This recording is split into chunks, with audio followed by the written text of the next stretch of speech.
हमारे पीएम नरेंद्र मोदी और union home minister Amit Shah का जलवा क्या हम हिंदुस्तानियों के सर से उतर रहा है?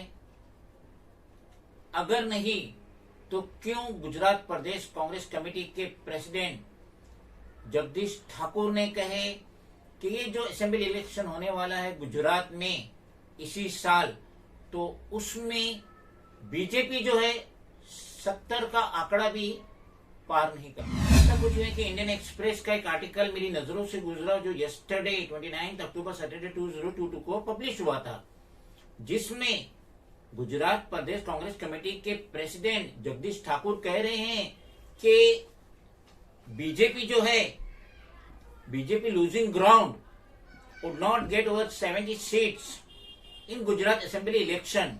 तो क्या वजह है?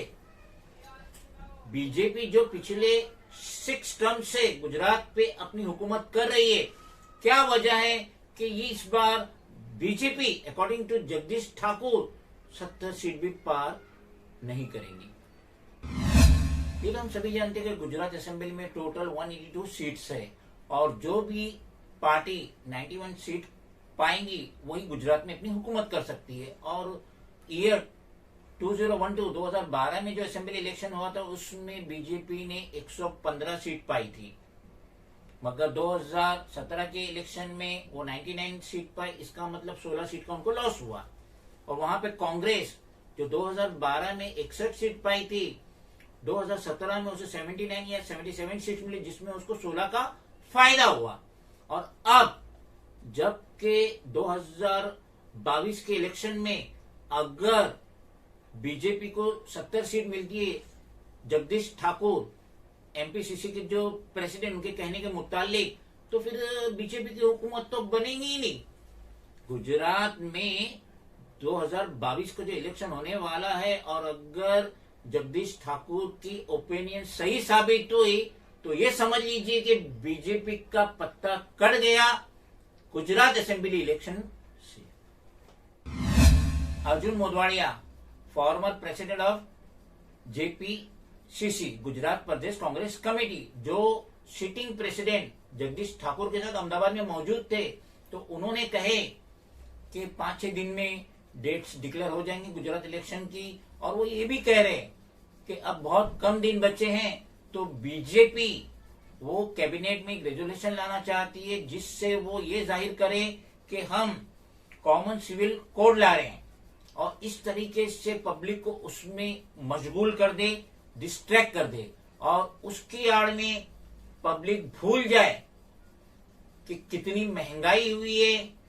और ये भी उन्होंने कहे कि हर चीज के दाम डबल हो चुके, मगर किसी की सैलरी डबल हुई है क्या?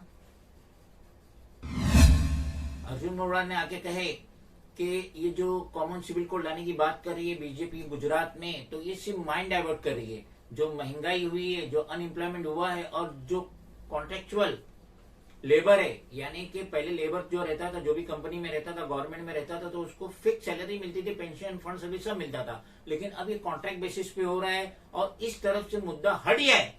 इसके लिए बीजेपी ये कॉमन सिविल कोड ला रही है। उन्होंने ये भी कहे गैस के दाम बढ़ गए, खाने के ऑयल के दाम बढ़ गए, ग्रोसरी के दाम बढ़ गए, सब चीजों के दाम बढ़ गए, बहुत ज्यादा बढ़ गए, डबल हो गए। और यहाँ पे बीजेपी पूरे तौर पे फेल हो चुकी है। उन्होंने ये भी कहा कि पीएम नरेंद्र मोदी ने कहे थे कि 2022 यानी इसी साल सारे हिंदुस्तानियों के पास अपना खुद का घर होगा। लेकिन यहाँ पे मोढवाडिया कह रहे कि क्या हर हिंदुस्तानी को उनका घर मिला? Being the national president of regional political party Mohammad Naeem Sheikh M political party, तो हम भी ये कहना चाहते हैं कि हम 100% मुतमईन है जगदीश ठाकुर प्रेसिडेंट जेपीसीसी और फॉर्मर प्रेसिडेंट जो है अर्जुन मोढवाडिया, उनके कहने से हम पूरे मुत्तफिक है, क्योंकि यकीनन बीजेपी फेल हुई है गुजरात में ही नहीं पूरे हिंदुस्तान में, क्योंकि इन्होंने कोई कंट्रोल नहीं कर पाए। पेट्रोल और डीजल के जो दाम बढ़े हैं, अनएम्प्लॉयमेंट बढ़ा है, महंगाई बढ़ी है, एडिबल ऑयल के दाम बढ़े हैं और साथ ही साथ डॉलर के सामने जो रुपया कमजोर हुआ है। तो इस तरीके से मोदी और शाह का जलवा अब हम हिंदुस्तानियों के सर से उतर रहा है। और ये जो इलेक्शन हुआ गुजरात में, अगर बीजेपी हार गई, जैसा कि जगदीश ठाकुर कह रहे हैं, प्रेसिडेंट जेपीसीसी, कि ये 70 का आंकड़ा भी क्रॉस नहीं करेंगे, तो इसका मतलब है गुजरात से मोदी की हुकूमत, बीजेपी की हुकूमत चले जाएंगी। और अगर ये चली गई तो ये यकीनन है कि 2024 में ये पार्टी नहीं आएंगी, क्योंकि नीतीश कुमार ने भी इनका साथ छोड़ दिए और तेजस्वी यादव से गले मिले, जिसकी वजह से बिहार से भी इनका पत्ता कट गया।